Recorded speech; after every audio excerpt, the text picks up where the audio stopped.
క్షేత్రం ఆధ్వర్యంలో ప్రతి సంవత్సరం మాదిరిగానే ఈ సంవత్సరం కూడా కార్తీక మాసం వనభోజనాలు భారీ ఎత్తున నిర్వహించబోతున్నాం.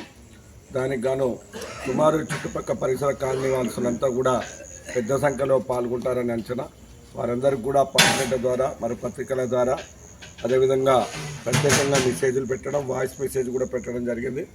రేపు సుమారు 2000 మంది ఈ కార్యక్రమానికి హాజరవుతారని అంచనా. దానికి గాను ఈ రాత్రన్నీ కూడా ఇక్కడ కూర్చొని ఇవన్నిటికి కూడా ఏర్పాట్లు చేయించడం జరుగుతూ ఉంది.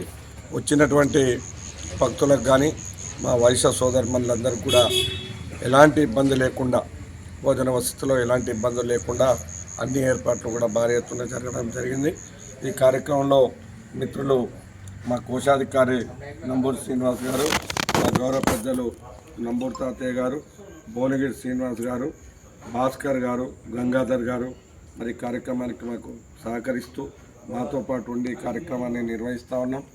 మరి ఈ కార్యక్రమం ప్రతి సంవత్సరంలానే ఈ సంవత్సరం కూడా భక్తులందరూ కూడా పెద్ద సంఖ్యలో హాజరై అమ్మవారి కృపకు పాత్రలు కావాలని, అందరూ కూడా తీర్థ ప్రసాదాలు స్వీకరించి కార్తీక వనభోజనాన్ని విజయవంతం చేయాలని ఆర్యవైశ్య సంఘం అధ్యక్షునిగా మీ అందరికీ